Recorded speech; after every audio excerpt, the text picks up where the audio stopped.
ये परिवार की एक दूसरे शाखा की भावी बहू हैं। ये मेई परिवार की मुख्य शाखा की सबसे बड़ी युवा महिला के प्रति असभ्य होने की आपकी हिम्मत कैसे हुई? आप वास्तव में इस बात में अंतर नहीं कर सकते कि कौन ऊंचा है और कौन निचला है। ये मेई नाराजगी से दहाड़ उठी। वह बहुत ही आत्मसंतुष्ट रूप से मानती थी कि लेंग रुओक्सु के सामने उसकी स्थिति अतुलनीय रूप से महान थी। मैं ये परिवार की भावी बहू हूँ। लेंग रुओजू ने हैरान चेहरे के साथ फ्रीक को देखा। नहीं, ये परिवार का मुझसे कोई लेना देना नहीं है, फ्रीक ने बिना पलके झपकाए उदासीनता से कहा। तुम एक उपपत्नी के नीच बेटे, तुम्हारी हिम्मत कैसे हुई परिवार पर नजर डालने की? ये मेई का गुस्सा बढ़ गया और वो बिना सोचे चिल्लाने लगी। लेकिन उनकी बातों से वहां मौजूद कई लोग तुरंत आहत हो गए। एक उपपत्नी की संतान होने में क्या बुराई है? क्या ऐसा हो सकता है कि मिस ये वास्तव में सोचती है कि आप जैविक बेटी हैं, सिर्फ इसलिए कि आप मुख्य पत्नी द्वारा पाले गए थे? लेंग रुओक्सु ने मजाक उड़ाते हुए कहा। ये मेई गुस्से से कांप रही थी। उसने कभी नहीं सोचा होगा कि लेंग रुओक्सु को अपमानित करने के बजाय उसे अपमानित किया जाएगा। इसके अलावा वो समझ नहीं पा रही थी कि लेंग रुक्सु को कैसे पता चला कि उसकी पृष्ठभूमि, जिसे वह छिपा रही थी, हमेशा उसके दिल में एक कांटा रही थी। मिस ये, इससे पहले कि आप दूसरों के लिए परेशानी पैदा करना चाहें, आपको पहले अपनी ताकत का आकलन करना चाहिए। अन्यथा आप केवल अपमान को आमंत्रित कर रहे होंगे। लेंग रुक्सु ने कुछ झुंझलाहट के साथ कहा और उसकी ठंडी नजर धीरे से भीड़ पर पड़ी। वास्तव में उसके पास ये महिलाएं काफी थीं। ये मेई इतनी गुस्से में थी कि वो अवाक रहकर हकलाने लगी और उसकी छाती ऊपर नीचे होती रही। फैंग परिवार का पहला बुजुर्ग यहाँ है, कोई चिल्लाया। सभी की निगाहें तुरंत मुख्य सीट पर चली गईं और अब किसी को महिलाओं के बीच हो रही लड़ाई की परवाह नहीं थी। हे, हमारे फैंग परिवार और जू परिवार के प्रेमियों की एक जोड़ी को विदा करने के लिए समय निकालने के लिए आप सभी को धन्यवाद। मैं फैंग परिवार का पहला बुजुर्ग हूँ और मैं अभिनय पिता के लिए खड़ा हूँ क्योंकि वह अपने प्यारे बेटे के खोने पर बहुत अधिक डैख में है। इसलिए मैं आज के अंतिम संस्कार के लिए पूरी तरह जिम्मेदार हूँ। फैंग परिवार का पहला बुजुर्ग मुख्य सीट के सामने आया और कुछ विनम्र शब्द कहे। फिर उसकी संकीर्ण आंखों ने संयमित दृष्टि से भीतर के हॉल के चारों ओर देखा। जब उसकी नजर लेंग रुओजू से मिली, तो वह हल्की सी चमकी और उसने धीरे से सिर हिलाया।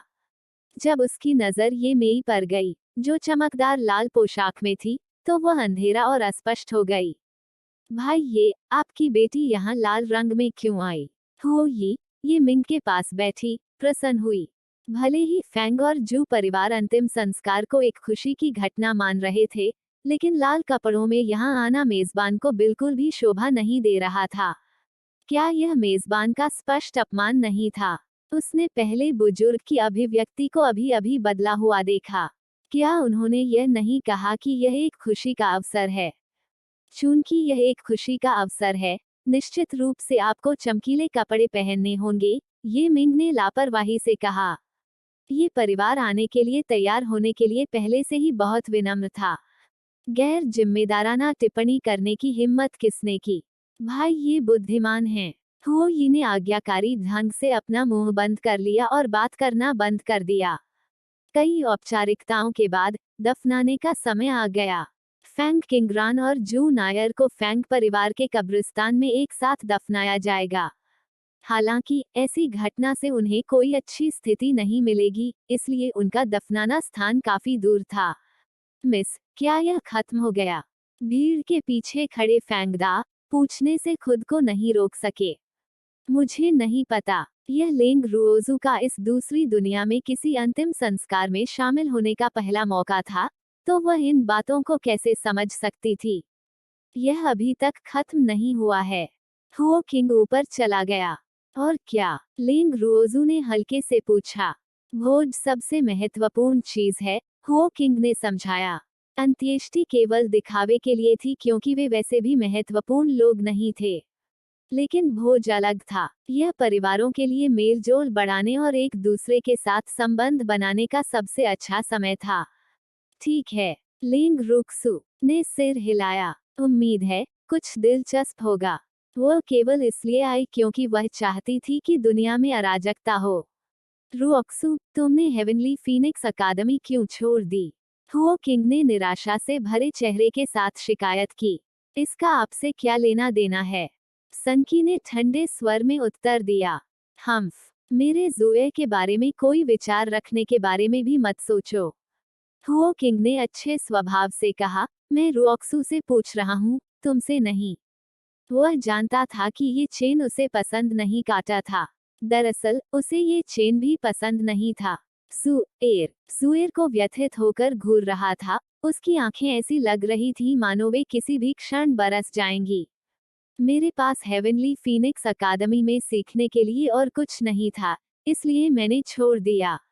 लेकिन मुझे अभी भी अकादमी का छात्र माना जाता है, लिंग रुक्सु ने फ्रीक पर अपनी आंखें घुमाते हुए समझाया। यह लानत फ्रीक मुझे फिर से धमकी दे रहा है। तो फिर क्या मैं अब भी आपकी विरलता की आशा कर सकता हूँ? हुओ क्विंग ने इसे निश्चितता के साथ कहा, भले ही यह एक प्रश्न था। ऐसा न करना ही बेहतर है। आप केवल मेरे लिए परेशानी का कारण बनेंगे। लिंग रुक्सु ने बिना कोई चेहरा दिखाए सीधे मना कर दिया। उसने ये मेई को भी अर्थपूर्ण ढंग से देखा।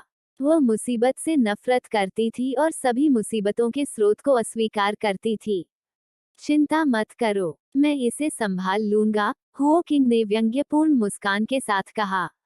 यह आपका व्यवसाय है, लिंग रुक्सु ने हल्के ढंग से कहा। बड़ी बहन, हाँ, क्या मैं सही हूँ? कुछ ही दूरी पर शुई जिनरान ने दोनों को खुशी से बातें करते हुए देखा और तीव्र ईर्ष्या के साथ ये मेई से कहा। लिंग रुओजू के बारे में ऐसा क्या अच्छा है? बिग ब्रदर हुओ किंग उसे क्यों पसंद करते हैं? ये मेई ने आक्रोश से कहा।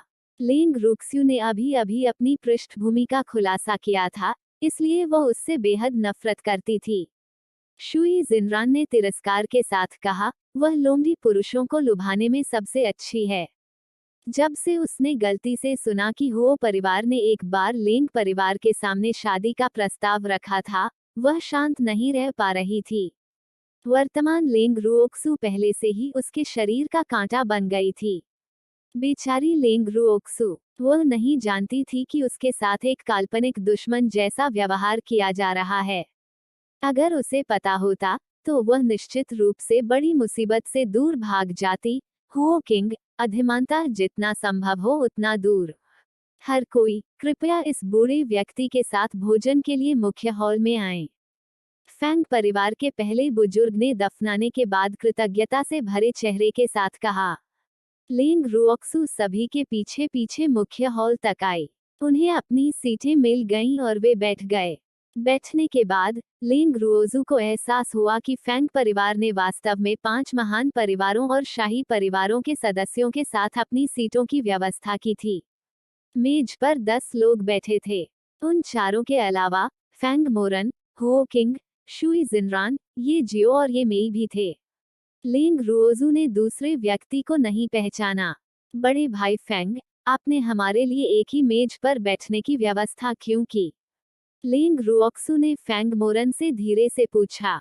बिग ब्रदर फैंग को पता होना चाहिए कि मुझे इन लोगों के साथ जुड़ना पसंद नहीं है ना? यह पहले बुजुर्ग का विचार था। उन्होंने कहा कि हम युवाओं को अधिक बातचीत करनी चाहिए, फैंग मोरन ने असहायता से कहा। दरअसल उसके सबसे बड़े चाचा पर पहले ही बड़े का नियंत्रण हो चुका था।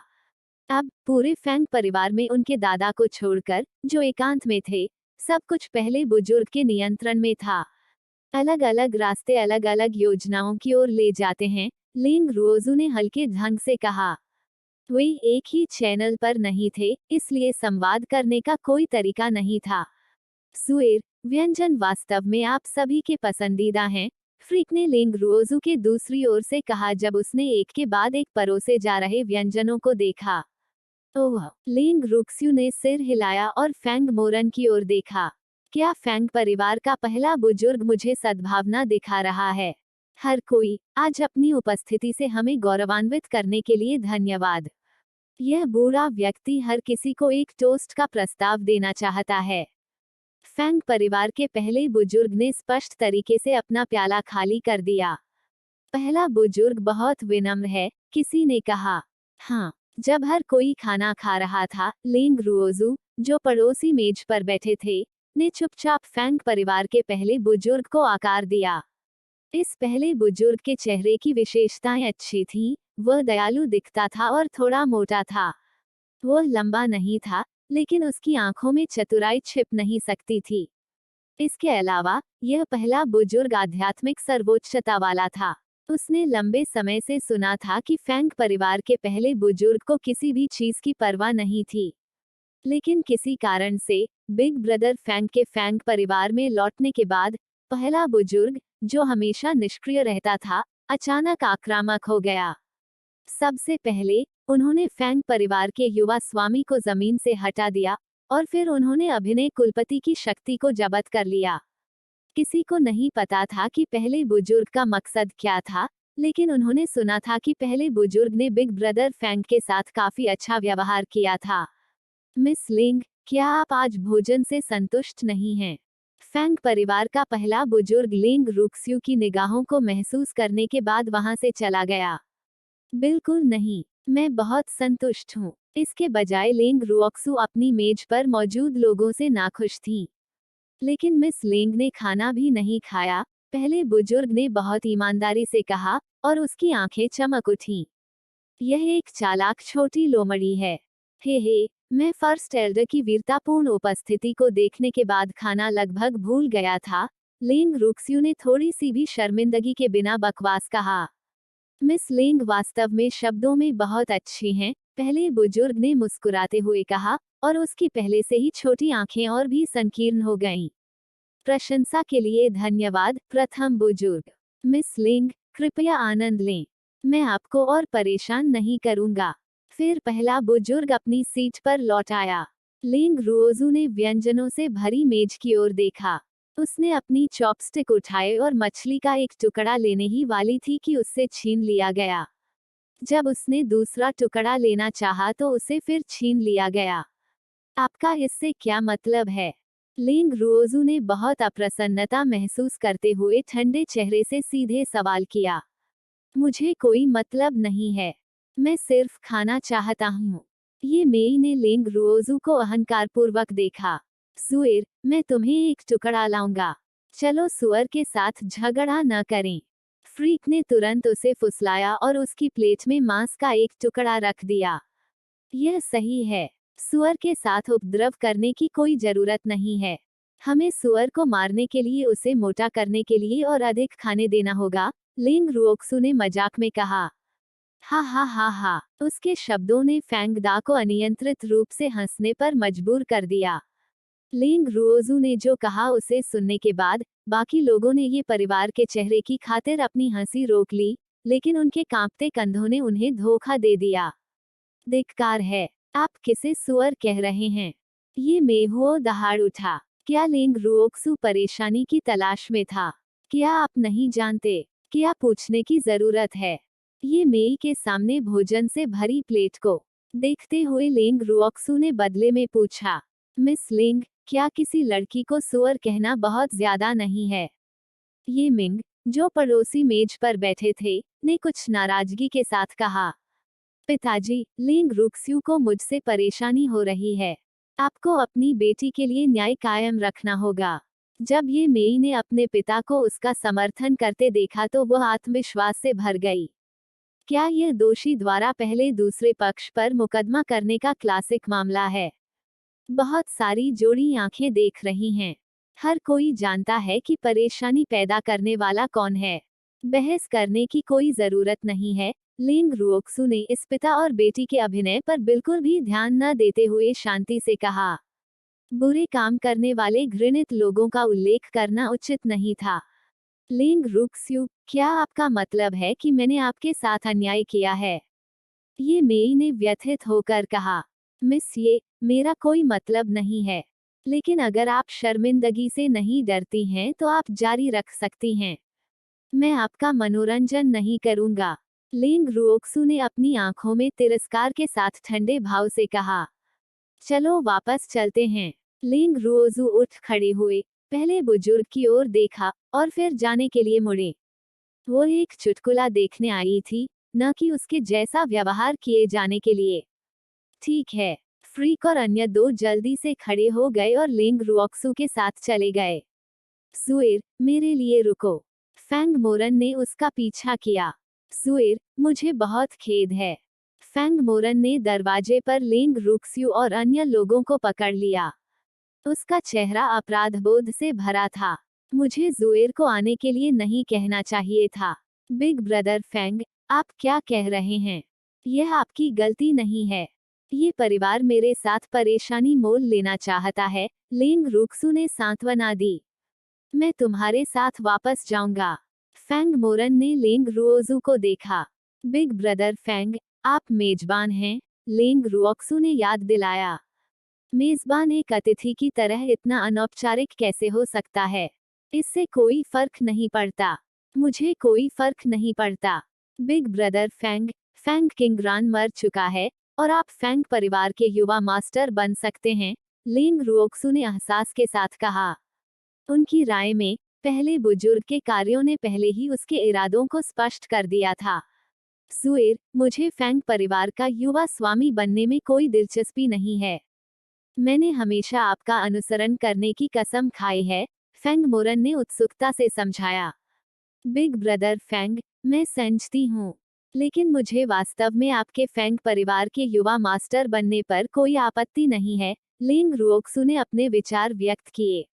लेकिन मैं वास्तव में युवा मास्टर नहीं बनना चाहता, फैंग मोरन ने हल्के सिरदर्द के साथ कहा। वास्तव में, वह स्पष्ट रूप से जानता था कि पहला बुजुर्ग क्या सोच रहा था, लेकिन वह मूर्ख होने का नाटक कर रहा था। बिग ब्रदर फैंग, इसके बारे में ध्यान से सोचें। हम पहले वापस जाएंगे, लिंग रुक्स्यू ने सलाह दी। वह नहीं चाहते थे कि उन्हें भविष्य में इसका पछतावा हो। ठीक है, तुम पहले वापस जाओ। मैं कल वापस आऊंगा, फैंग मोरन ने जल्दी से कहा।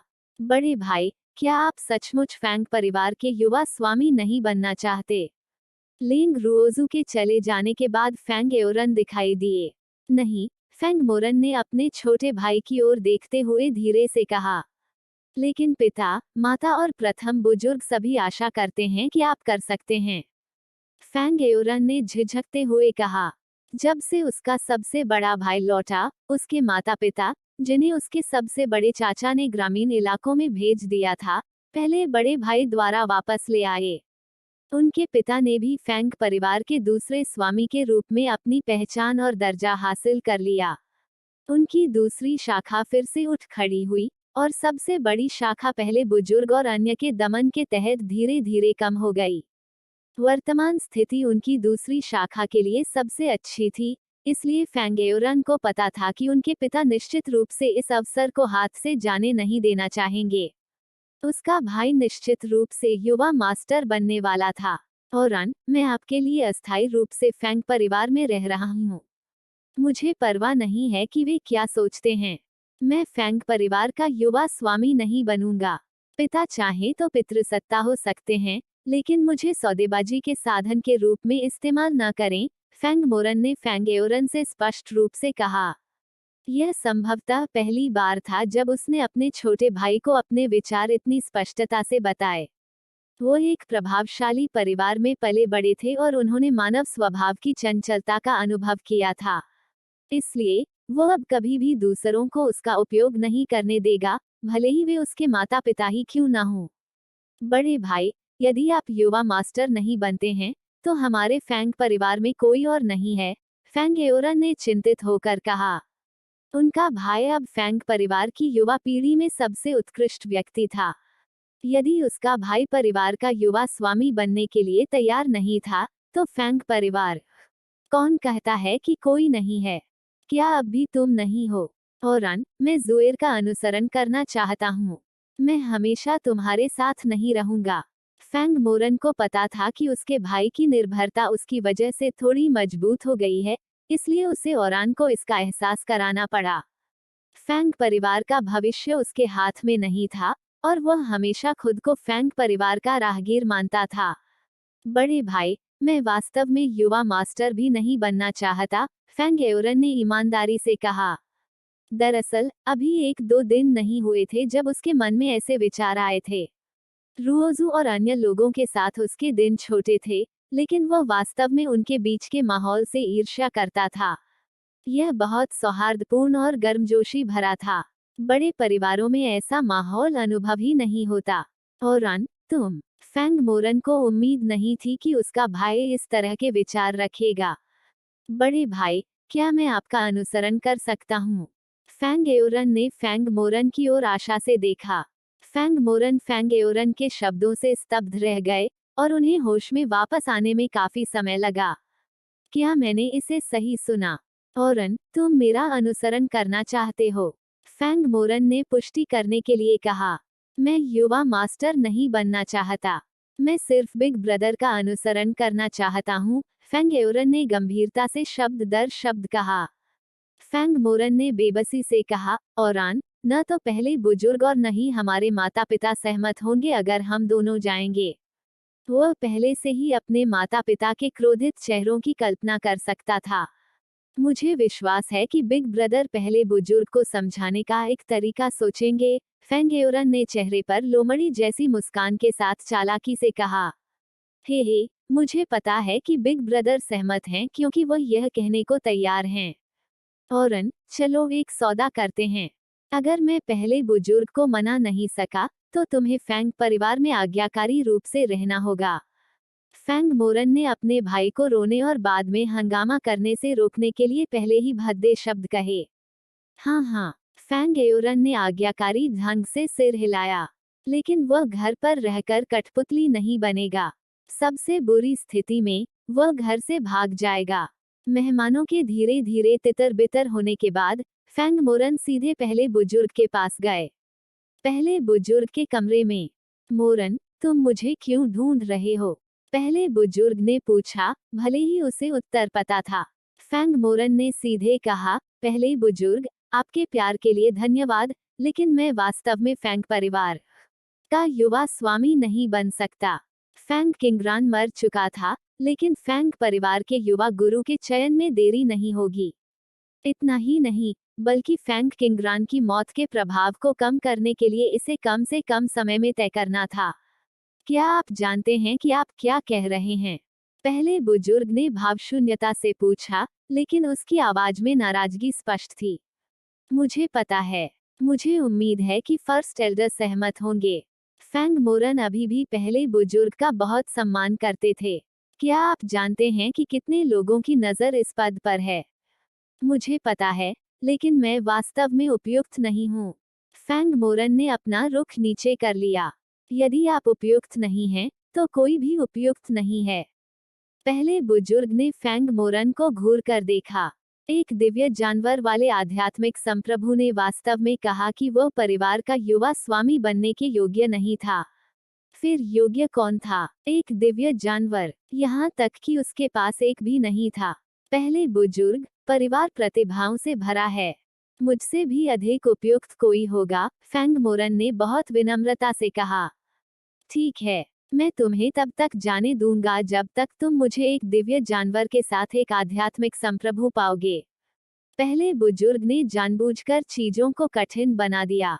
उद्धरण चिन्ह डॉट डॉट डॉट उद्धरण चिन्ह। पहले बुजुर्ग। फैंग मोरन अवाक रह गए। क्या फर्स्ट एल्डर को मेरे लिए चीजें इतनी कठिन बनानी होंगी? भले ही उन्हें हुओ किंग के बराबर योग्यता वाला कोई व्यक्ति मिल जाए, दिव्य जानवर गो भी नहीं है। उसे एक दिव्य जानवर कहाँ मिल सकता था? मेरी बस यही एक शर्त है। पहले बुजुर्ग ने फैंग मोरन की ओर न देखते हुए अपनी आंखें सिकोड़ ली, जिससे यह स्पष्ट हो गया कि बातचीत के लिए कोई जगह नहीं है। पहले बुजुर्ग, कृपया आराम करें। पहले बुजुर्ग के कमरे से बाहर निकलते समय फैंग मोरन कड़वाहट से मुस्कुराए, उनका चेहरा बेबसी से भरा हुआ था। अपने कमरे में लौटने के बाद उसने फैंग एओरन को उसका इंतजार करते देखा। बड़े भाई, यह कैसा था? फैंग एओरन ने जल्दी से पूछा। मैं विफल रहा है। फैंग मोरन ने असहायता से अपना सिर हिलाया। पहले बुजुर्ग ने क्या कहा? फैंग एओरन पूछने में मदद नहीं कर सके। पहले बुजुर्ग, वह। फैंग मोरन ने अपने भाई को वह शर्त बताई जो पहले बुजुर्ग ने प्रस्तावित की थी। यह स्थिति वास्तव में बहुत कठोर है। यह कैसे संभव है? फैंग एओरन अवाक होकर चिल्लाया। यह स्पष्ट रूप से उसे मजबूर कर रहा था। यह बहुत ज्यादा था। बड़े भाई, अब हमें क्या करना चाहिए? फैंग एओरन की काली काली आंखें फैंग मोरन को घूर रही थीं। उसके पास कोई अच्छे विचार नहीं थे। वो अपने भाई पर भरोसा कर रहा था। आइए एक समय में एक कदम उठाएं। फैंग मोरन के पास अब कोई विचार नहीं था। बड़े भाई, वास्तव में मुझे लगता है कि आप रुओक्सू की तलाश कर सकते हैं। उसके पास कोई रास्ता हो सकता है, फैंग एओरन ने सुझाव दिया। मैं नहीं चाहता कि उसे इस बारे में पता चले, फैंग मोरन ने हल्के से कहा।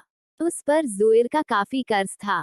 वास्तव में उसके पास वह चेहरा नहीं था जो उसे अपने मामलों के बारे में चिंतित कर सके। ठीक है। जब दोनों भाई चर्चा कर रहे थे तभी अचानक किसी ने दरवाजा खटखटाया। फैंग मोरन ने अपने भाई की ओर देखा और फैंग एओरन दरवाजा खोलने गया। पिताजी, माँ, आप यहाँ क्यों हैं? फैंग एओरन ने मूर्ख होने का नाटक किया। एओ, हम यहाँ मोर की तलाश के लिए आए हैं, उनकी माँ सुक्यूई ने कहा। ओह, बिग ब्रदर सोने की तैयारी कर रहा है। पिताजी, माँ, चलो उसे परेशान न करें, फैंग एओरन ने अपने माता पिता से बहुत समझदारी से कहा। एक तरफ हटो, हमें तुम्हारे भाई को कुछ महत्वपूर्ण बात बतानी है, फैंग रुई ने अप्रसन्न चेहरे के साथ कहा। ओरन, पिता और माँ को अंदर आने दो, फैंग मोरन भीतर के कमरे से चिल्लाया। उसने सुना कि उन तीनों ने क्या कहा। ओह, पिताजी, माँ, कृपया अंदर आएं। बदबूदार लड़के, तुम क्या कर रहे हो? तुम वास्तव में फैंग परिवार के युवा स्वामी नहीं बनना चाहते हो। फैंग रुई गुस्से में अंदर के कमरे में चली गई और तुरंत फैंग मोरन को जमकर डांटा। मुझे फैंग परिवार का युवा मास्टर बनने में कोई दिलचस्पी नहीं है। यह पद उन लोगों के लिए छोड़ दे जो इसे चाहते हैं, फैंग मोरन ने बिना किसी परवाह के कहा। दरअसल, उसे अपने माता पिता की प्रतिक्रिया की उम्मीद थी। क्या आप जानते हैं कि आप क्या कह रहे हैं?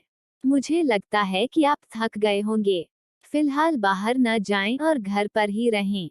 जब आप बकवास करना बंद कर देंगे, तो मैं आपको बाहर कर दूंगा, फैंग रुई ने दबंग ढंग से कहा।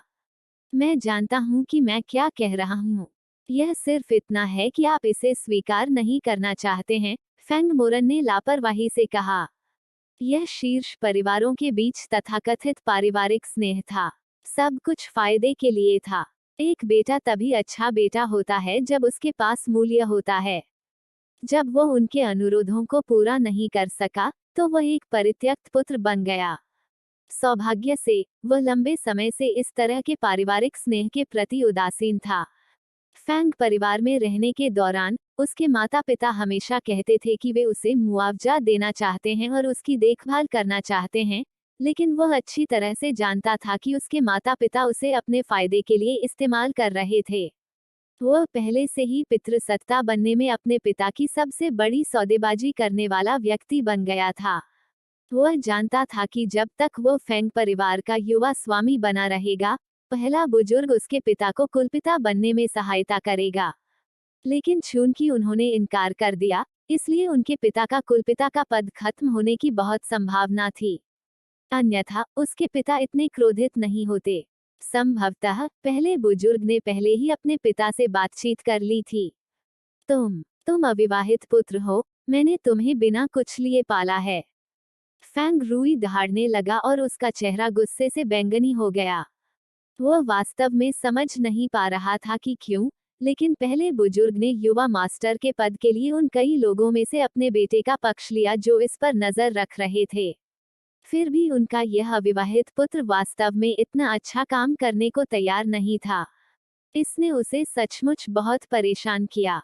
पिताजी, आपने मुझे 1 दशक से अधिक समय तक पाला है, और मैंने भी 1 दशक से अधिक समय तक घर छोड़ दिया है। लेकिन जब मैं वापस आया था, उस दौरान आपने मेरा उपयोग करके बहुत कुछ हासिल किया है, इसलिए अब मुझे आपका कुछ भी ऋणी नहीं है, फैंग मोरन ने असहाय होकर कहा। यदि संभव हो तो वह वास्तव में ऐसे हृदयहीन शब्द नहीं कहना चाहता था, लेकिन आप, ठीक है, आपके पंख सख्त हो गए हैं, और मैं अब आपको नियंत्रित नहीं कर सकता, ठीक है। फैंग रुई ने फैंग मोरन की ओर इशारा किया और उसके चेहरे की नसें उभर गईं और वह जोर से हौंफने लगा। मोर, तुम अपने पिता से इस तरह कैसे बात कर सकती हो? देखो तुमने उन्हें कितना क्रोधित किया। जल्दी करो और अपने पिता से माफी मांगो, सू क्यूई ने नाराजगी के साथ कहा। दरअसल वह अपने इस बड़े बेटे से बहुत प्यार करती थी, लेकिन एप्टीट्यूड टेस्ट में उसके खराब नतीजे के बाद से उसने उस पर ध्यान देना बंद कर दिया था। हालांकि उसने कभी सपने में भी यह उम्मीद नहीं की थी कि उसका सबसे बड़ा बेटा, जिसे उसने उपेक्षित किया था, एक दशक से अधिक समय तक घर छोड़ने के बाद फैंग परिवार में वापस आ जाएगा। इसके अलावा वह बहुत प्रतिभाशाली हो गया और उसके पास एक दिव्य जानवर भी था।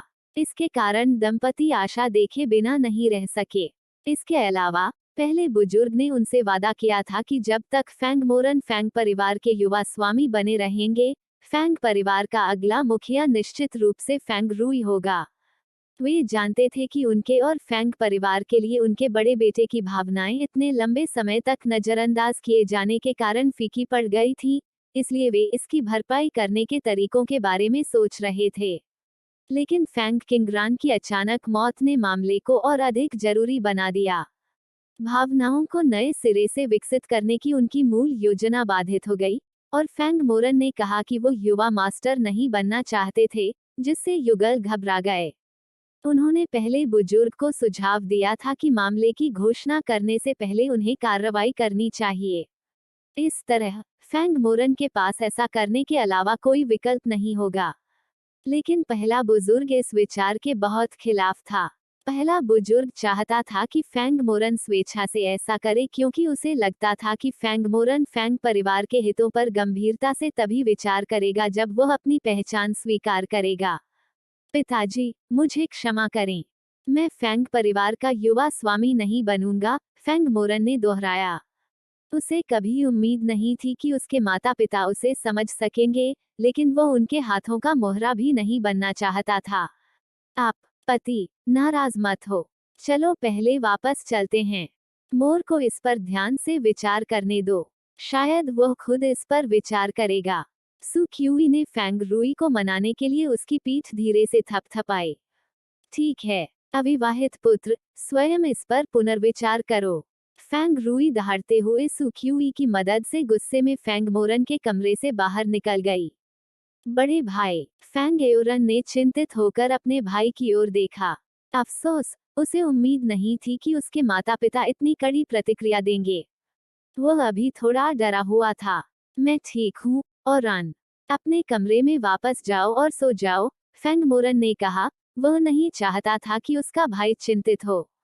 ठीक है, बड़े भाई, जल्दी आराम भी कर लो। फैंग एओरन ने फैंग मोरन के लिए दरवाजा बंद कर दिया और कमरे से बाहर चला गया। जनरल लेंग की हवेली के मुख्य हॉल में। मिस, जैसा कि आपने उम्मीद की थी, जू परिवार वास्तव में जू नायर की लाश ले गया। फैंग दा ने लेंग रुओक्सू को प्रशंसा की दृष्टि से देखा। यह वह रिपोर्ट थी जो उन्होंने उस टीम से प्राप्त की थी जिसे उन्होंने फैंग परिवार की निगरानी के लिए भेजा था। क्या यह सामान्य नहीं है? जू परिवार से कोई भी अंतिम संस्कार में नहीं आया। वे बस शर्मिंदा थे। जू परिवार को हमेशा अपनी बेटी पर गर्व रहा है। अब जब ऐसा हो गया है, तो यह कहना वाकई मुश्किल है कि क्या भविष्य में कोई उनकी बेटियों से शादी करने की हिम्मत करेगा, लेंग रुओक्सू ने विश्लेषण किया। वह उन लोगों से सबसे अधिक घृणा करती थी जिन्होंने अपनी बेटियों को लाभ के लिए बेच दिया था, और जू परिवार ऐसा ही एक परिवार था। मिस, आप बहुत सही हैं, फैंग दा ने चापलूसी करते हुए कहा। ठीक है, देर हो रही है, सो जाओ। लेंग रुओक्सू ने जब देखा तो सभी से कहा कि वह जो खबर जानना चाहती थी उसकी पुष्टि हो गई है। फिर वह घूमी और अपने कमरे में लौट आई। अगले दिन, इससे पहले कि वह बिस्तर से उठ पाती, फ्रीक ने लेंग रुओक्सू को जगा दिया। धिक्कार है, अगर कुछ भी महत्वपूर्ण नहीं है, तो मैं तुम्हें मुझे जगाने पर पछतावा कर दूंगा। लेंग रुओजू ने दरवाजे के बाहर खड़े पीड़ित सनकी को देखा और उत्साह से धमकी दी। सुएर, तुम मुझ पर कैसे चिल्ला सकते हो? बूहू, सुएर बहुत भयंकर है। इसमें कोई आश्चर्य नहीं कि किसी और ने आने की हिम्मत नहीं की। यह क्या है? मुझे जल्दी बताओ, मैं अभी भी सोना चाहता हूँ। लिंग रुओक्सू ने नाखुशी से कहा। जब वह गहरी नींद में सो रही थी तो जगाए जाने से उसे नफरत थी, खाना खाते समय परेशान होने से भी ज्यादा। फैंग मोरन के माता पिता आपसे मिलना चाहते हैं, फ्रीक ने दयनीयता से कहा। मुझे देखो। क्यों? मुझे नहीं पता। उन्होंने बस इतना कहा कि उन्हें आपसे कुछ बहुत महत्वपूर्ण बात करनी है, उन्होंने समझाया। जब उसने कातर दृष्टि वाले माता पिता की जोड़ी को देखा, तो उसे पता चल गया कि कुछ भी अच्छा नहीं होने वाला है। उन्हें लिविंग रूम में मेरा इंतजार करने के लिए कहो। मैं वहीं पहुंच जाऊंगा, लिंग रुक्स्यू ने आदेश दिया। चूंकि वे बिग ब्रदर फैंग के माता पिता थे, इसलिए उन्हें उन्हें कुछ चेहरा देना पड़ा। हाँ मेरी रानी। फ्रीक ने रानी का आदेश प्राप्त किया और अनिच्छा से जाने के लिए मुड़ा। लिंग रुक्सू के धोने के बाद वह धीरे धीरे लिविंग रूम में चली गई। लिविंग रूम में प्रवेश करते ही लिंग रुओक्सू ने एक मध्यम आयु वर्ग के जोड़े को फ्रीक के साथ बैठे और बातें करते देखा। लेकिन वह उदासीन दिखे और उदासीन लग रहे थे। सुएर, तुम यहाँ हो। फ्रीक की तेज नजरों ने लिंग रुओजू को देखा और वह उत्साहित हो गया। इस जोड़े से निपटना बहुत मुश्किल था। वे स्पष्ट रूप से खुफिया जानकारी इकट्ठा करने के लिए यहाँ आए थे और उनसे कई सवाल पूछे, और कुछ का वह नहीं जानते थे कि कैसे जवाब दिया जाए। लिंग रुओजू ने फ्रीक की व्यथित उपस्थिति को देखा और थोड़ा अवाक रह गए। उसे क्या हुआ? यह ऐसा है जैसे किसी ने उसे धमकाया हो। क्या उसे इतना अतिशयोक्तिपूर्ण होना चाहिए? क्या आप बिग ब्रदर फैंग के माता पिता हैं? लिंग रुओजू मध्यम आयु वर्ग के जोड़े के पास गया। हाँ, आप लिंग रुक्स्यू हैं। सु क्यूई ने आश्चर्य से लिंग रुक्स्यू को देखा। उसने लंबे समय से लिंग रुक्स्यू के महान नाम के बारे में सुना था, लेकिन उसे उम्मीद नहीं थी कि वह व्यक्तिगत रूप से इतनी सुंदर होगी। इसके अलावा उसने अपने बेटे पर एहसान किया था। क्या होगा अगर? लिंग रुओक्सू को देखने के बाद वह सोचने से खुद को नहीं रोक सकी। मैं लिंग रुक्सू हूँ। लिंग रुओजू ने अपने सामने मध्यम आयु वर्ग के जोड़े को देखा। यह जोड़ा लगभग 40 वर्ष का था। वह आदमी सुंदर था और उसका कद लंबा था, जो बिग ब्रदर फैंग के समान दिखता था। जहाँ तक महिला की बात है, वह सुंदर शक्ल और नेक स्वभाव की थी और बहुत जवान दिखती थी। जहाँ तक ताकत की बात है, एक आध्यात्मिक संप्रभु था और दूसरा आध्यात्मिक सम्राट था। ठंडी और गंभीर फैंग रुई ने केवल लिंग रुक्स्यू की ओर सिर हिलाया, जबकि सु क्यूई अपेक्षाकृत उत्साही थी। रुओक्सू, चूंकि तुम मोर को बिग ब्रदर कहकर संबोधित करती हो, तो क्या तुम हमें अंकल और आंटी कहकर संबोधित कर सकती हो? सु क्यूई ने लिंग रुक्सू का गर्मजोशी से हाथ पकड़ा। एर्म, अंकल, आंटी, हेलो। रुक्स्यू असभ्य थी। लिंग रुक्स्यू ने विनम्रता से कहा। अफसोस, वे बिग ब्रदर फैंग के माता पिता हैं। मुझे नहीं पता कि वे मुझे क्यों ढूंढ रहे हैं। हे, यह ठीक है। हमें कोई आपत्ति नहीं होगी। आखिरकार यह पहली बार है जब हम मिल रहे हैं। सु क्यूई ने समझदारी से कहा। अंकल, आंटी, क्या मैं जान सकता हूँ कि आप आज रॉक्सू को क्यों ढूंढ रहे हैं? लिंग रुक्स्यू ने सीधे पूछा।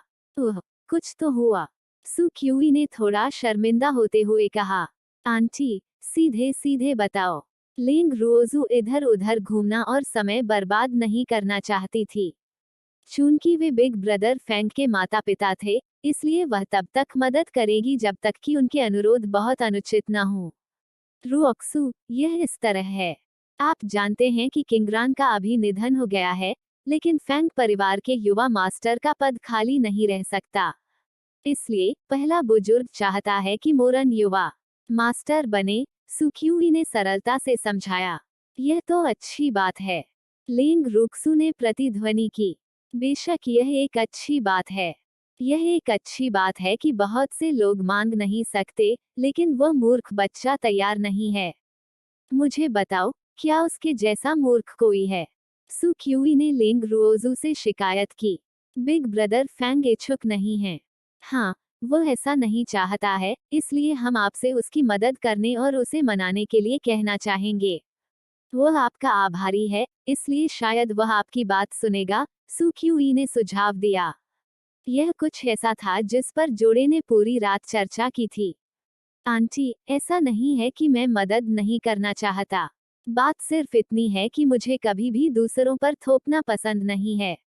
अगर बिग ब्रदर फैंग खुद इसके लिए सहमत नहीं है, तो मैं उन्हें मजबूर नहीं करूंगा।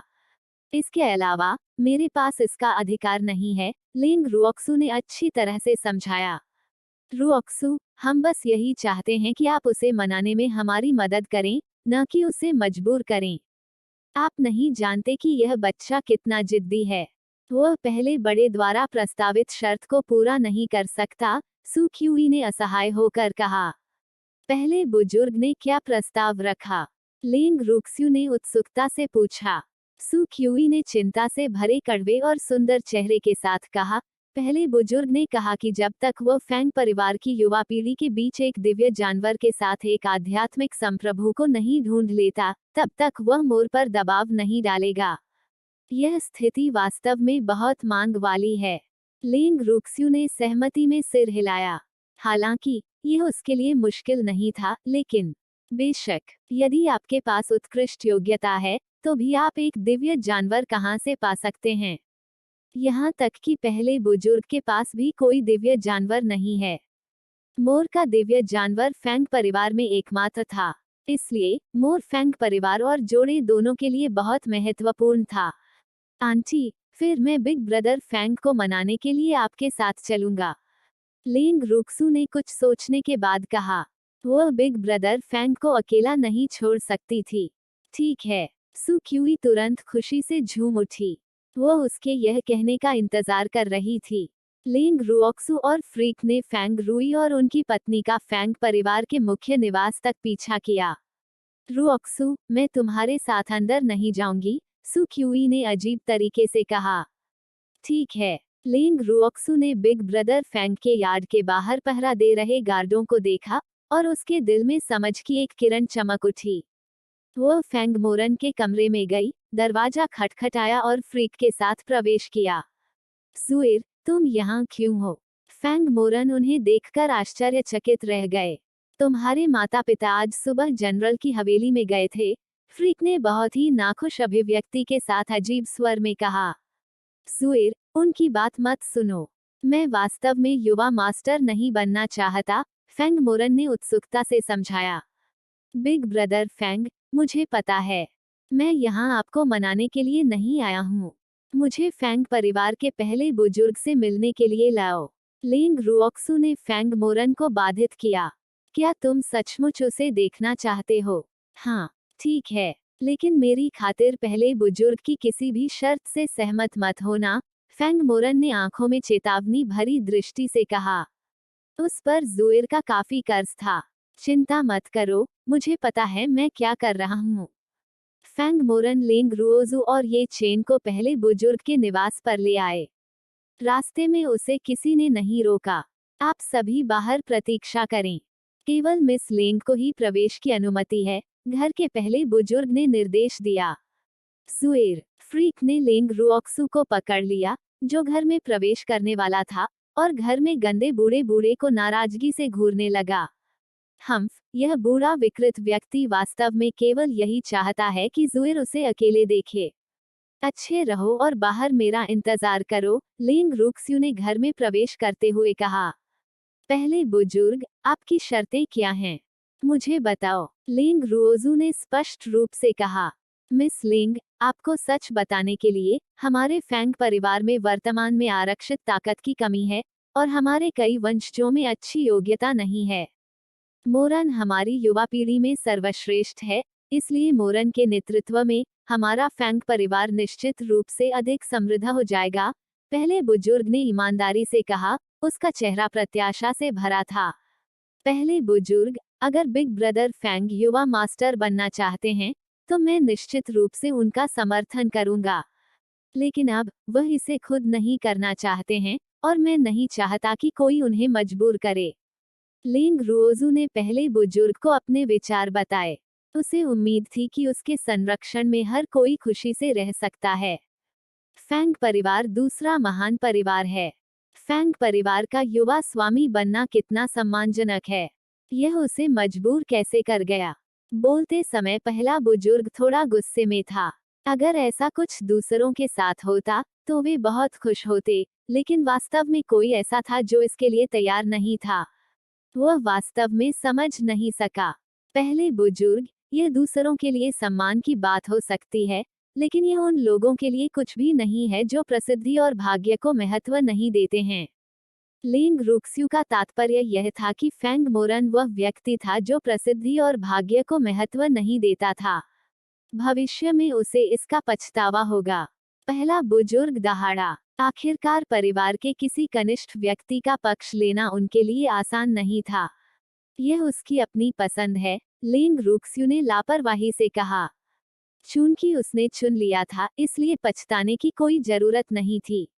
आखिरकार हर किसी को अपनी पसंद के लिए जिम्मेदार होना पड़ा। दुनिया में पछतावे की कोई दवा नहीं थी। चूंकि आप उसे बड़ा भाई कहते हैं, तो क्या आपको उसके भविष्य के लिए योजना नहीं बनानी चाहिए? पहले बुजुर्ग ने घूरकर सवाल किया और अपनी ताकत का हल्का सा संकेत दिया। मैं उसके भविष्य के लिए योजना बना रहा हूँ। बिग ब्रदर फेंग एक ऐसा व्यक्ति है जो स्वतंत्रता के लिए तरसता है। मैं उसे इस हवेली और यार्ड में एक उदास जीवन जीने के लिए बाध्य नहीं होने दे सकता जब तक कि यह उसकी अपनी पसंद न हो, लिंग रुओक्सू ने उदासीनता से कहा। पहले बुजुर्ग की ताकत से बिल्कुल भी नहीं डरते। यह ठीक है अगर वह युवा मास्टर नहीं बनना चाहता। मेरी अब भी वही स्थिति है, पहले बुजुर्ग ने बिना किसी नरमी के कहा। पहले बुजुर्ग, बिग ब्रदर फेंग के लिए चीजों को इतना कठिन क्यों बनाया जाए? आप बस फेंग परिवार के लिए एक युवा मास्टर ढूंढना चाहते हैं, लिंग रुओक्सू ने कहा। फेंग परिवार में मोरन से अधिक उपयुक्त कोई नहीं है, पहले बुजुर्ग ने हठपूर्वक कहा। उसके विचार अपरिवर्तित रहे। लेकिन बिग ब्रदर फेंग ऐसा नहीं करना चाहते। पहले एल्डर, आपकी स्थिति बिग ब्रदर फेंग के लिए कुछ ज्यादा ही है। इसके बारे में क्या ख्याल है? चलो एक सौदे पर बातचीत करते हैं। लिंग रुओजू ने रहस्य से भरे चेहरे के साथ पहले बुजुर्ग की ओर देखा। कैसा सौदा? जब तक मेरा फेंग परिवार एक प्रतिभाशाली युवा गुरु पैदा नहीं कर सकता, तब तक बातचीत करने की कोई जरूरत नहीं है, पहले बुजुर्ग ने बातचीत की कोई गुंजाइश न रखते हुए कहा। यह पहले से ही उसकी सबसे कम आवश्यकता थी। वो यह भी जानता था कि एक दिव्य जानवर थोड़ा अवास्तविक था। क्या होगा अगर मेरे पास फेंग परिवार को 100 प्रतिभाएं पैदा करने का कोई तरीका मिल जाए? लिंग रुक्स्यू ने बड़ा चारा फेंका। उसे विश्वास नहीं था कि यह चालाक बूढ़ी लोमड़ी चारा नहीं लेगी। क्या आप मजाक कर रहे हैं? यह कैसे संभव है? पहले बुजुर्ग को विश्वास ही नहीं था कि लिंग रुक्स्यू ऐसा कर सकती है। मैं मजाक नहीं कर रहा हूँ। कुछ भी असंभव नहीं है। मुझे नहीं पता कि फर्स्ट एल्डर सहमत होंगे या नहीं। लिंग रुओजू ने पहले बुजुर्ग के फैसले का धैर्यपूर्वक इंतजार किया। यदि आप वास्तव में ऐसा कर सकते हैं, तो मैं इसके लिए सहमत हो जाऊंगा, पहले बुजुर्ग ने कुछ देर सोचने और अपना दिल मजबूत करने के बाद दृढ़तापूर्वक कहा। पहला बुजुर्ग एक सीधा सादा व्यक्ति है, इसलिए मैं कुछ भी अनावश्यक नहीं कहूंगा। लिंग रुओक्सू ने एक छोटी जेड बोतल निकाली और पहले बुजुर्ग को दी। ये क्या है? गोलियां। पहले बुजुर्ग ने उसे देखने के लिए खोला। अंदर लगभग 100 मोती जैसी गोलियां थीं। ये रिमोल्डिंग गोलियां हैं, लिंग रुक्सू ने समझाया। रिमोल्डिंग गोलियां? मिस लिंग, क्या आपको लगता है कि मैं गोलियों के बारे में नहीं जानता? हर कोई जानता है कि रिमोल्डिंग गोलियां लिंग फेंग महाद्वीप पर सबसे बेकार गोली हैं और इसका अच्छा प्रभाव नहीं होता है, पहले बुजुर्ग ने उदासी से कहा। पहले बुजुर्ग, आप आम लोगों की तरह दूरदर्शी कैसे हो सकते हैं? चूंकि मैंने कहा था कि मैं आपको 100 प्रतिभाएं दूंगा, तो मैं आपसे झूठ क्यों बोलूंगा? लिंग रुओजू ने थोड़ी नाराजगी के साथ कहा। वो अच्छी तरह जानती थी कि लंबे समय से ऊंचे पदों पर बैठे लोगों के साथ व्यवहार करते समय बहुत कमजोर होना बिल्कुल असंभव था। क्या ऐसा हो सकता है कि आपकी रिमोल्डिंग गोलियां अलग हों? पहले बुजुर्ग ने हैरान होकर पूछा। ये सच्ची रिमोल्डिंग गोली हैं। अन्यथा आपको क्या लगता है कि बिग ब्रदर फेंग जीनियस कैसे बन गए? लिंग रुक्सू ने हल्के ढंग से समझाया। आप कह रहे हैं? पहले बुजुर्ग ने तुरंत बात करना बंद कर दिया। उसका चेहरा उत्साह से भरा हुआ था क्योंकि उसने जेड बोतल को अपने हाथ में कसकर पकड़ रखा था। यदि यह सच था, तो फैंग परिवार। उसने कल्पना करने की हिम्मत नहीं की कि भविष्य में फैंग परिवार कितना शक्तिशाली होगा। पहले बुजुर्ग, अंदर 100 रिमोल्डिंग गोलियां हैं। लेकिन मेरा सुझाव है कि आप इनका सेवन करने के लिए अच्छे चरित्र वाले कुछ वंशजों को चुनें। अन्यथा, अगर बहुत अधिक प्रतिभाएं होंगी तो परेशानी होगी। लिंग रुओक्सु ने बहुत दयालुता से सुझाव दिया। आपके अनुस्मारक के लिए धन्यवाद, मिस लिंग। मैं बुद्धिमानी से चुनाव करूंगा, पहले बुजुर्ग ने कृतज्ञतापूर्वक कहा। ईमानदारी से कहूं तो, उन्होंने कुछ ऐसे लोगों को चुनने का इरादा किया था जिनके पास फिर से तैयार करने की बेहतर योग्यता हो। आखिरकार, यह हर परिवार का एक अलिखित नियम था। लेकिन लेंग रुओजू की याद सुनने के बाद, वह ठंडे पसीने से लथपथ होने से खुद को नहीं रोक सका। वह सोच भी नहीं सकता था कि अगर उसने वास्तव में अपनी मूल योजना के अनुसार लोगों को चुना, तो यह शायद फैंग परिवार के लिए एक आपदा के अलावा कुछ नहीं होगा। फिर बिग ब्रदर फैंग, मिस लिंग, चिंता मत करो। यह बूढ़ा आदमी अब उस पर तब तक दबाव नहीं डालेगा जब तक वह न चाहे, पहले बुजुर्ग ने बहुत स्वाभाविक रूप से कहा। मेरा एक और सवाल है। क्या मिस लिंग ने इन गोलियों को स्वयं परिष्कृत किया था? पहले बुजुर्ग ने जांच की। फर्स्ट एल्डर क्या सोचता है? लिंग रुक्स्यू ने चेहरे पर मीठी मुस्कान के साथ पूछा। उसका मानना कि पहला बुजुर्ग एक चतुर व्यक्ति था और जानता था कि क्या करना है। मैं समझता हूँ, पहले बुजुर्ग ने एहसास में कहा। क्या राक्षस है? यह जानने के बाद कि लिंग रुक्स्यू एक कारीगर था, उसने उससे दोस्ती करने का फैसला किया था। अब, वह और भी अधिक था। मिस लिंग, हमारा फैंग परिवार मिस लिंग के साथ सहयोगी बनने और भविष्य में एक साथ आगे बढ़ने और पीछे हटने को तैयार है, पहले बुजुर्ग ने विराम के बाद जारी रखा। हालांकि उन्होंने इस बारे में पितृसत्ता से चर्चा नहीं की थी, लेकिन उनका मानना कि पितृसत्ता अवश्य सहमत होंगी। पहले बुजुर्ग, आप मेरे बारे में बहुत अधिक सोचते हैं। मेरे पास कोई ताकत नहीं है, लिंग रुओक्सु ने याद दिलाया। उसे उम्मीद नहीं थी कि एक कीमियागर की पहचान इतनी उपयोगी होगी। यहाँ तक दूसरे महान परिवार ने भी गठबंधन का अनुरोध करने के लिए उसके दरवाजे पर दस्तक दी। इसमें कोई आश्चर्य नहीं कि वे कीमियागर और उनके जैसे सभी लोग इतने अहंकारी थे। मिस लिंग बहुत विनम्र हैं। पहले बुजुर्ग के माथे पर ठंडे पसीने की कुछ बूंदें टपक पड़ी।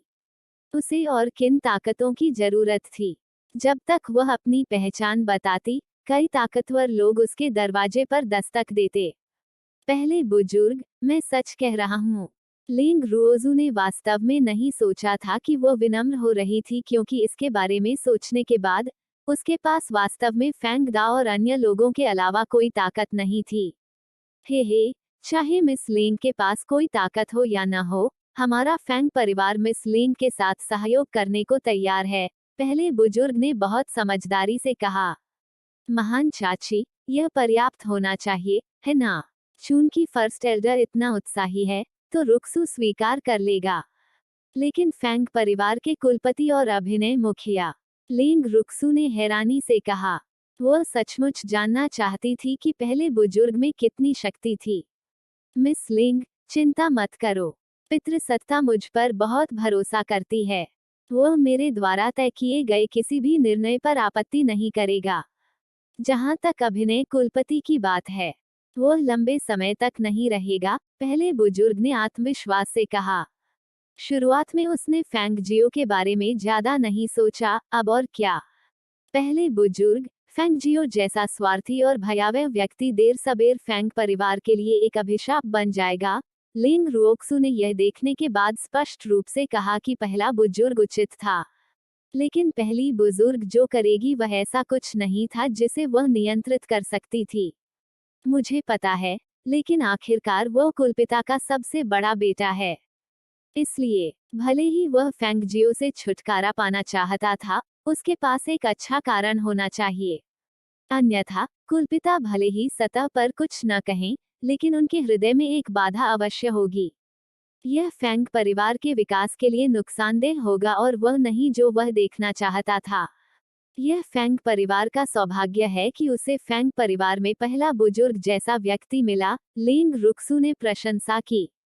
यह बूढ़ा आदमी वास्तव में फेंग परिवार के लिए पूरे दिल से सब कुछ करता है और उसका कोई स्वार्थी उद्देश्य भी नहीं है। मिस लिंग सचमुच मेरे बारे में बहुत ज्यादा सोचती है, हा। पहले बुजुर्ग ने इसका बिल्कुल भी बुरा न मानते हुए विनम्रता से मुस्कुराया। पहले बुजुर्ग, यह आपके लिए है। लिंग रुओजू ने कुछ देर सोचा, फिर 2 हरी गोलियां निकाली और उन्हें पहले बुजुर्ग को सौंप दिया। यह बूढ़ा आदमी उसे काफी पसंद था। इसके अलावा, चूंकि दोनों परिवार एक दूसरे के सहयोगी बनने जा रहे थे, तो इस बूढ़े व्यक्ति को भी उनमें से एक माना जा सकता है। यह क्या है? पहला बुजुर्ग थोड़ा सशंकित था क्योंकि उसे 2 पारभासी हरी गोलियां मिली। कितनी समृद्ध आध्यात्मिक ऊर्जा! ग्रीन स्पिरिट गोलियां, लिंग रुओक्सू ने समझाया। ग्रीन स्पिरिट गोलियां, स्पिरिट जानवरों के लिए। पहले बुजुर्ग की आंखें चौड़ी हो गईं जब उसने लिंग रुओजू को अविश्वास से देखा। हालांकि मनुष्य भी ग्रीन स्पिरिट गोलियों का सेवन कर सकते हैं, लेकिन प्रभाव उतने अच्छे नहीं होते जितने स्पिरिट जानवर इनका सेवन करते हैं। इसके अलावा, भले ही हरी स्पिरिट की गोलियां बनाना मुश्किल नहीं था, लेकिन उन्हें बनाने के लिए इस्तेमाल किए जाने वाले हरे स्पिरिट फलों को ढूंढना बेहद मुश्किल था। अफसोस, अब मुझे पता चला कि मोरान के पास एक दिव्य जानवर क्यों है। लिंग रुओक्सू वास्तव में आश्चर्य से भरा है। लगता है मेरा निर्णय सही था। हाँ, मैंने सुना है फर्स्ट एल्डर के पास लेवल 9 का पवित्र जानवर है। लिंग रुक्स्यू ने सिर हिलाया। हे, धन्यवाद, मिस लिंग, स्पैरो फेदर की ओर से, पहले बुजुर्ग ने कृतज्ञतापूर्वक कहा। वह उस समय से भी अधिक खुश था जब वह आध्यात्मिक सर्वोच्चता की ओर आगे बढ़ा था। लिंग रुओक्सू वास्तव में मेरा उपकारक है। पहला बुजुर्ग अपने दिल में आहें भरने से नहीं रोक सका। पहले बुजुर्ग, आगे बढ़ने के लिए एक सुनसान जगह ढूंढना याद रखें, लिंग रुक्स्यू ने चिढ़ाया। हे, यह बूढ़ा आदमी जानता है। वह जनरल लिंग की तरह इसे सभी को बताना नहीं चाहते थे। ओह ठीक है, फर्स्ट एल्डर, हमारे गठबंधन के बारे में किसी को भी न बताना सबसे अच्छा है, लिंग रुओक्सू ने कुछ सोचने के बाद कहा। ठीक है, मैं समझता हूँ, पहले बुजुर्ग ने समझदारी से कहा।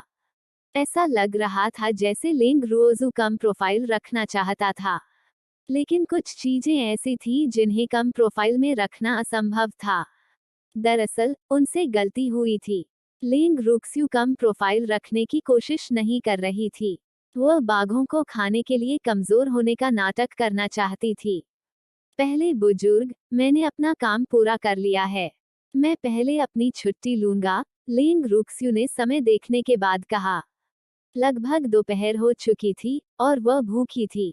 मिस लिंग, लगभग दोपहर हो गई है। आपको दोपहर के भोजन के लिए रुकना होगा। पहले बुजुर्ग ने उससे रुकने का आग्रह किया। पहले बुजुर्ग, इतना विनम्र होने की कोई जरूरत नहीं है। सभी प्रमुख परिवार अब मुझ पर लालच से नजर रख रहे हैं। अगर मैं वास्तव में रुका, तो मुझे डर है कि यह फेंग परिवार के लिए परेशानी लाएगा, लिंग रुओक्सू ने मजाक में कहा। उस स्थिति में, मैं मिस लिंग को मजबूर नहीं करूंगा। मैं देखूंगा। इससे पहले कि पहला बुजुर्ग अपनी बात समाप्त कर पाता, लिंग रुओक्सू ने उसे टोक दिया। पहले बुजुर्ग, मैं यहाँ बिग ब्रदर फेंग की तलाश में हूँ। फिर ठीक है। पहले बुजुर्ग को पता था कि उसका तिरस्कार किया जा रहा है और वह उदास है। आपको यह जानना होगा कि वह उसे बाहर देखने के लिए उसका कितना चेहरा बना रहा होगा। लेकिन, लिंग रुओक्सू ने पहले बुजुर्ग के कमरे को छोड़ दिया और दरवाजे की रखवाली कर रहे फ्रीक और फेंग मोरन को देखा। बड़े भाई फेंग, मामला सुलझ गया है। अजीब, चलो वापस चलते हैं। ठीक है, सुएर, क्या आप पहले बुजुर्ग की शर्त से सहमत थे? फेंग मोरन पूछने में मदद नहीं कर सके। काश, मैं वास्तव में नहीं चाहता था कि जुएर मेरे बारे में चिंता करे। नहीं, मैंने अभी उसके साथ एक सौदा किया है, लिंग रुओक्सू ने सरलता से समझाया। कैसा सौदा? फेंग मोरन ने जल्दी से पूछा। वह जानता था कि ऐसा हुआ था, अन्यथा पहला बुजुर्ग नर्म नहीं पड़ता। यह एक साधारण सौदा है। बिग ब्रदर फेंग, यह वह नहीं है जो आप सोचते हैं। चिंता मत करो, लिंग रुओजू ने उसे सांत्वना दी। यह सौदा वास्तव में उसके लिए कठिन नहीं था। सुएर, मुझसे झूठ मत बोलो, फेंग मोरन ने अविश्वास में कहा। मैं आपसे झूठ नहीं बोल रहा हूँ। यहाँ बात करना सुविधाजनक नहीं है। जब आप जनरल की हवेली में जाएंगे तो मैं आपको विस्तार से बताऊंगा, लिंग रुक्स्यू ने असहाय होकर कहा। बिग ब्रदर फेंग वास्तव में मुझ पर विश्वास नहीं करते हैं। बूहू, यह मुझे बहुत दुखी करता है। ठीक है, मैं तुम्हें विदा करूंगा।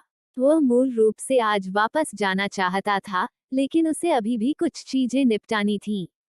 यहाँ चीजें निपटाने के बाद वह तुरंत जनरल की हवेली में चले जाएंगे। फेंग मोरन ने उसे काफी देर तक विदा किया, और अंत में लिंग रुओजू को उसका पीछा करना पड़ा।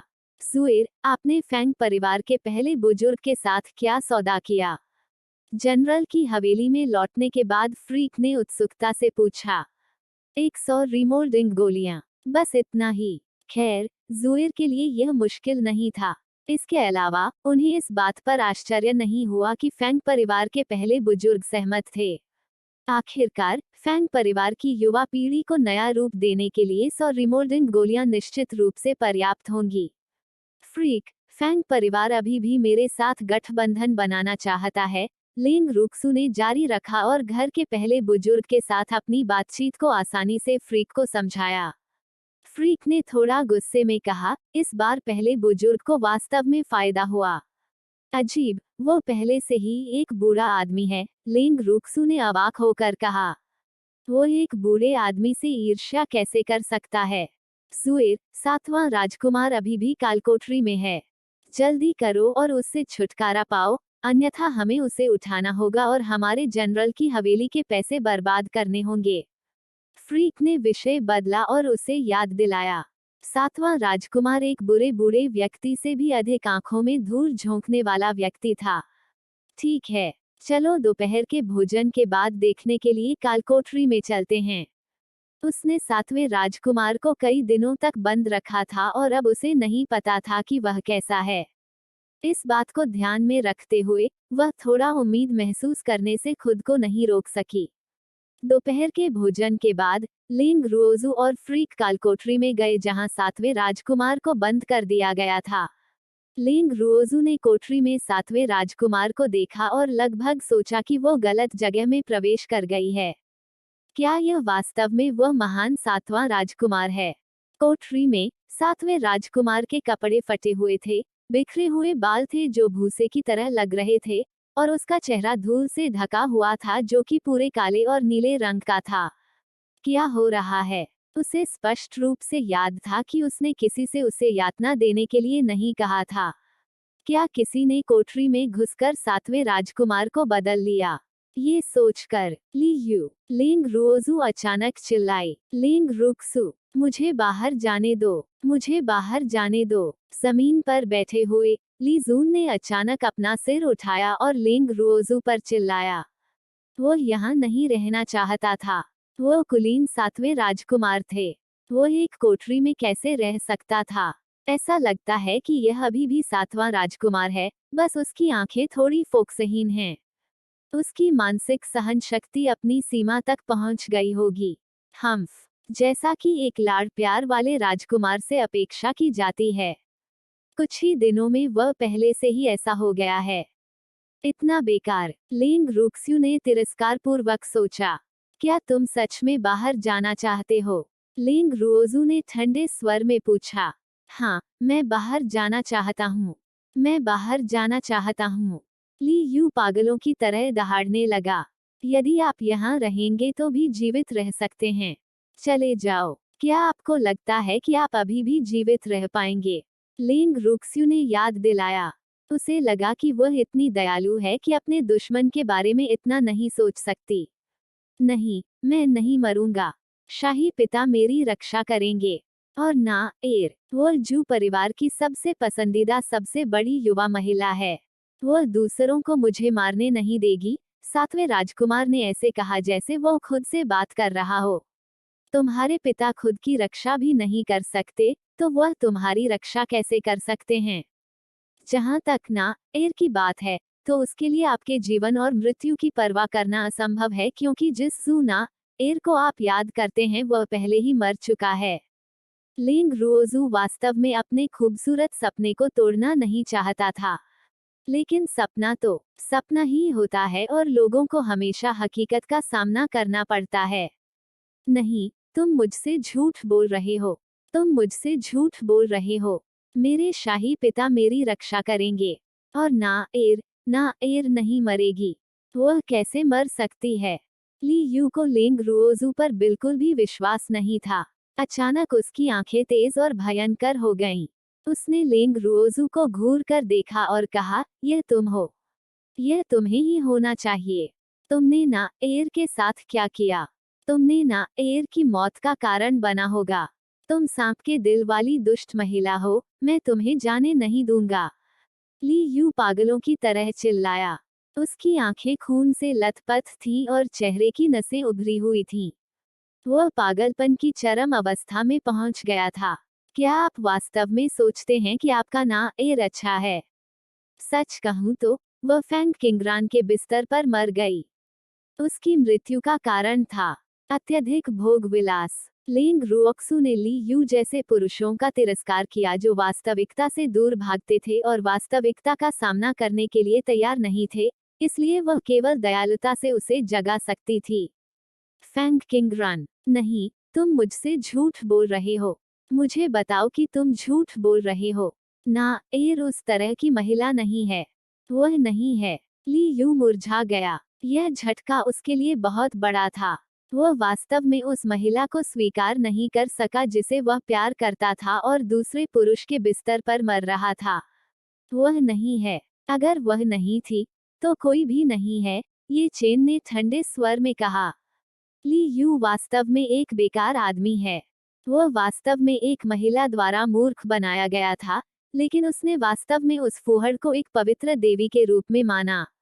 हम्फ, वह वास्तव में मूर्ख बनाए जाने योग्य है। वह नहीं है। वह नहीं है। ये चेन ने जो कहा उसे सुनने के बाद ली यू का सिर नीचे झुक गया। उन्होंने कुछ देर तक कोई प्रतिक्रिया नहीं दी और बस यही वाक्य दोहराते रहे। सनक, चलो चलें। लिंग रुक्सू ने फ्रीक की ओर देखने के लिए अपना सिर घुमाया। ली यू को इस मौत की हालत में देखने के बाद उसका वास्तव में उसे प्रताड़ित करने का बिल्कुल भी मूड नहीं था। उसने स्पष्ट रूप से अभी तक कुछ नहीं किया, लेकिन ली यू इसे सहन नहीं कर सकी। ऐसा व्यक्ति सचमुच कूड़ा था। ठीक है, मत जाओ, मत जाओ। अंततः ली यू ने प्रतिक्रिया व्यक्त की और जल्दी से विनती की, लेकिन किसी ने उसकी परवाह नहीं की।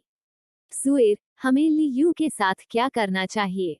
कालकोठरी से निकलने के बाद फ्रीक ने सिरदर्द के साथ पूछा। उसे ली युआन को वापस दे दो। क्या यह उसे बहुत हल्के में छोड़ना नहीं होगा?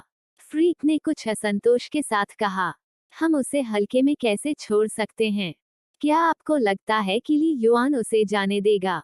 अगर वह ली युआन के हाथों में पड़ गया तो उसका भाग्य हमारे हाथ में रहने की तुलना में बहुत बुरा होगा।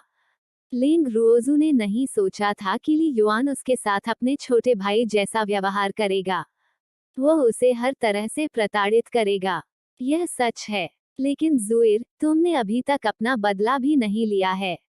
मैं वास्तव में उसे इस तरह वापस करने को तैयार नहीं हूँ।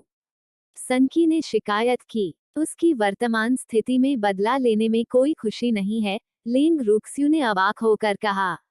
लेकिन अगर वह दिखावा कर रहा है तो क्या होगा? फ्रीक को वास्तव में विश्वास नहीं हो रहा था कि एक महान राजकुमार का दिल इतना नाजुक था। शाही परिवार या कुलीन परिवार का प्रत्येक व्यक्ति कुटिल होता था। ली यू जैसे लोग तब तक जीवित नहीं रह सकते थे जब तक कि उन्हें विशेष रूप से समर्थन और सुरक्षा नहीं दी जाती। मैं मूड में नहीं हूँ। ली युआन को कोशिश करने दो। लिंग रुओजू ने उदास होकर कहा। यह ठीक है, फ्रीक ने प्रतिध्वनित किया। लेकिन सुरक्षित रहने के लिए उसने सोचा कि ली यू को पहले से ही कुछ दवा लिख बेहतर होगा। प्रलोभन में पड़ने से बेहतर है कि कार्य किया जाए। रात्रि भोज के बाद लिंग रुओजू और फ्रीक ली यू को सीधे महल में ले आए। शाही अध्ययन में इसका क्या मतलब है? ली युआन ड्रैगन सिंहासन पर बैठा हुआ था और लिंग रुओजू को असमंजस में देख रहा था। हम उस व्यक्ति को लौटाने के लिए यहाँ आए हैं, लिंग रुक्सू ने हल्के ढंग से समझाया। उसे वापस करने की कोई जरूरत नहीं है, ली युआन ने उदारतापूर्वक कहा। वो इस व्यक्ति को नहीं चाहता था।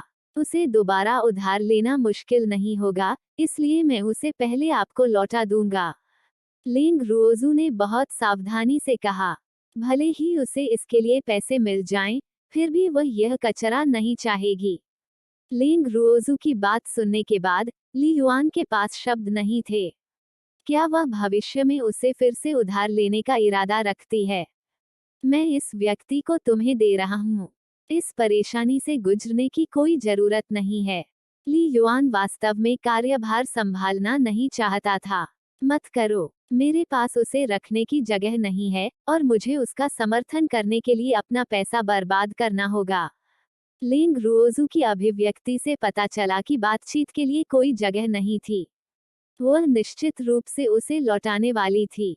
मैं भुगतान करूंगा, मैं उसे नहीं चाहता, भले ही मुझे पैसे मिल जाएं, लिंग रुओक्सू ने ली युआन को बीच में रोकते हुए कहा। ली युआन असहाय था, वास्तव में असहाय। वैसे वह ऐसा क्यों हो गया? ली युआन ने बेहोश ली यू को देखते हुए उत्सुकता से पूछा, जिसे मरे हुए कुत्ते की तरह जमीन पर गिरा दिया गया था। ऐसा नहीं लग रहा था कि उसे प्रताड़ित किया गया था। उसकी मानसिक शक्ति थोड़ी कमजोर है। मैंने उसे अभी हाल ही में जो हुआ वह बताया। बस इतना ही, लिंग रुक्स्यू ने मासूमियत से कहा। यह वास्तव में मेरी गलती नहीं है। ओह, आओ, उसे कालकोठरी में बंद कर दो। ली युआन ने समझदारी से सिर हिलाया और फिर हिजड़े को अपने पास रखने का आदेश दिया। हाँ, महाराज। तब हिजड़े ने शाही अध्ययन छोड़ दिया। चूंकि यह हो गया है, हम अब चले जाएंगे, लिंग रुक्स्यू ने स्पष्ट रूप से कहा। रुक्सू के बारे में, आपकी बड़ी बहन मो आपके बारे में बात कर रही है। जब से आप यहाँ हैं, उसे देखने जाएं। ली युआन ने सोच समझकर कहा। ठीक है, फिर मैं बिग सिस्टर मो से मिलने जाऊंगी, लिंग रुओक्सू ने सम्मानपूर्वक कहा। क्या ली युआन ने विशेष रूप से मुझे यह बताया क्योंकि कुछ हुआ था? सुएर, क्या हम मो यंग्यू को देखने जा रहे हैं? शाही अध्ययन कक्ष से बाहर निकलकर शाही बगीचे में जाने के बाद फ्रीक ने धीरे से पूछा। आइए एक नजर डालते हैं। लिंग रुओजू को पता था कि ली युआन के सम्राट बनने के बाद से सब कुछ सुचारू रूप से चल रहा था। आखिरकार पुराने कुलपति की सहमति से किसी ने आपत्ति करने की हिम्मत नहीं की। मो यंग्यू के देश की मां बनने के बाद वह फीनिक्स शैवाल पैलेस में चली गईं। लिंग रुओक्सू और फ्रीक फीनिक्स शैवाल पैलेस से परिचित थे और उन्होंने इसे बिना किसी कठिनाई के पाया। बड़ी बहन मो लिंग रुक्स्यू ने देखा कि फीनिक्स शैवाल पैलेस में प्रवेश करने के बाद कोई भी उसे रोक नहीं रहा था, इसलिए वह फ्रीक के साथ सीधे आंतरिक हॉल में चली गई। रुओक्सू, तुम्हारे पास बड़ी बहन से मिलने का समय क्यों है? मो यंग्यू, जो खाना खा रही थी, उसने लिंग रुक्सू को देखकर खुशी से कहा।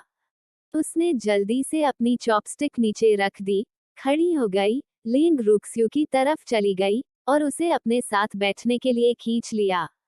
ये चेन, जो चाहो करो, मो यंग्यू ने गर्मजोशी से कहा। ठीक है। ये चेन को लापरवाही से एक कुर्सी मिली और वह बैठ गया।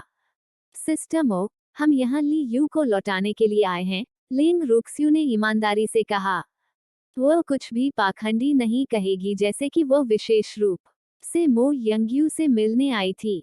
मुझे पता है कि आप केवल एक मामूली बदलाव के रूप में बिग सिस्टर को देखने आए थे। मो यंग्यू ने आह भरी। अगर कुछ नहीं होता तो यह लड़की महल में नहीं आती, लेकिन उसे वास्तव में लिंग रुओजू का कृतज्ञता और द्वेष को अलग करने वाला चरित्र पसंद आया।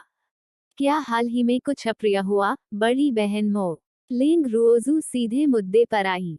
यही कारण था कि ली युआन ने उसे आने के लिए कहा। थोड़ा, मो यंग्यू ने परेशान भाव से कहा। बड़ी बहन मो, मुझे इसके बारे में बताओ। हाल ही में कुछ मंत्रियों ने महामहिम पर योजना बनाई है, मो यंग्यू ने बहुत स्पष्ट रूप से कहा। यह कहना मुश्किल हो रहा है। बस कि लिंग रुओजू प्रभावित नहीं थे। उसने सोचा कि यह कोई बड़ी बात है, लेकिन वास्तव में इसे हल करना सबसे आसान था। यह कोई मामूली बात नहीं है। यह देश की स्थिरता से संबंधित है। मो यंग्यू बहुत मुश्किल स्थिति में थे। बड़ी बहन मो, क्या यह दुनिया ताकतवरों की पूजा करती है? लिंग रुओजू ने अचानक पूछा। बिल्कुल, मो यंग्यू हैरान था। रुओक्स्यू का क्या मतलब है? उस मामले में उन मंत्रियों के शब्दों की इतनी परवाह क्यों करें?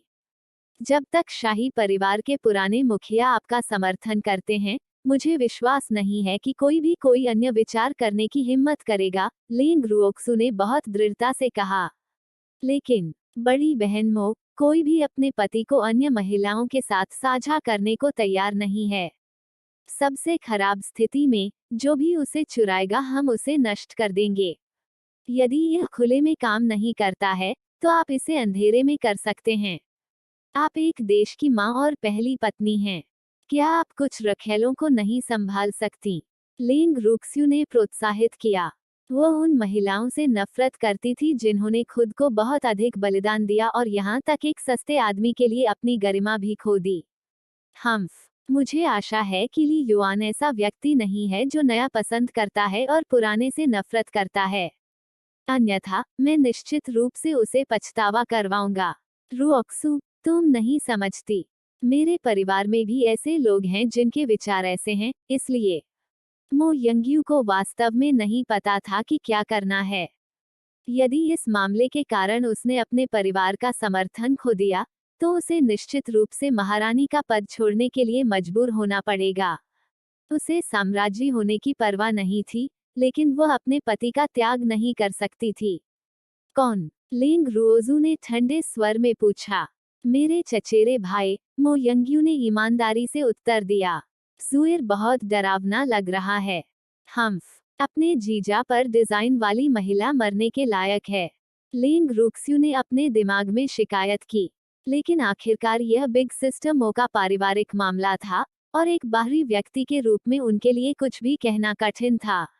मैंने हमेशा सोचा है कि बिग सिस्टर मो एक चतुर व्यक्ति है, इसलिए मुझे विश्वास है कि आप इसे अच्छी तरह से संभाल लेंगे, लिंग रुओक्सू ने कुछ सोचने के बाद कहा।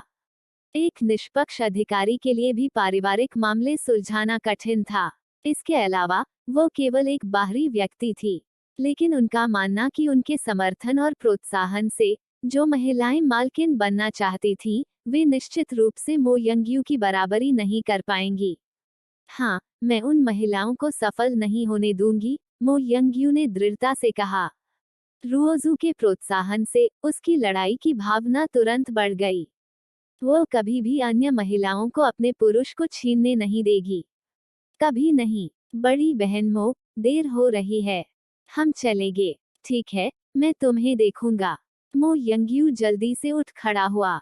बड़ी बहन मो, आपको इतना विनम्र होने की जरूरत नहीं है, लिंग रुक्स्यू ने मना कर दिया। मो यंग्यू ने मुस्कुराते हुए कहा, मैं छोटी बहन रुक्स्यू को छोड़कर नहीं जा सकती।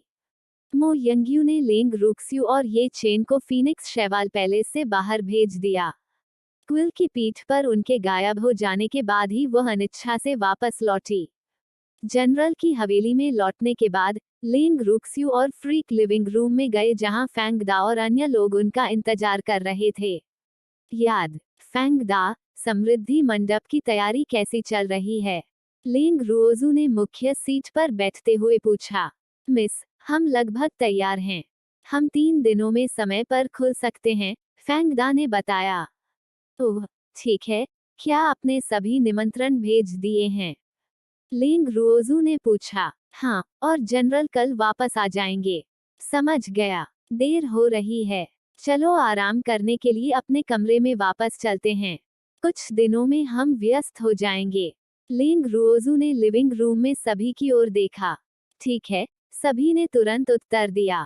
फ्रीक, मैं समृद्धि मंडप के लिए कुछ रक्षात्मक पवित्र कलाकृतियों को परिष्कृत करने के लिए इन कुछ दिनों में एकांत में प्रवेश करने के लिए खेलता हूँ।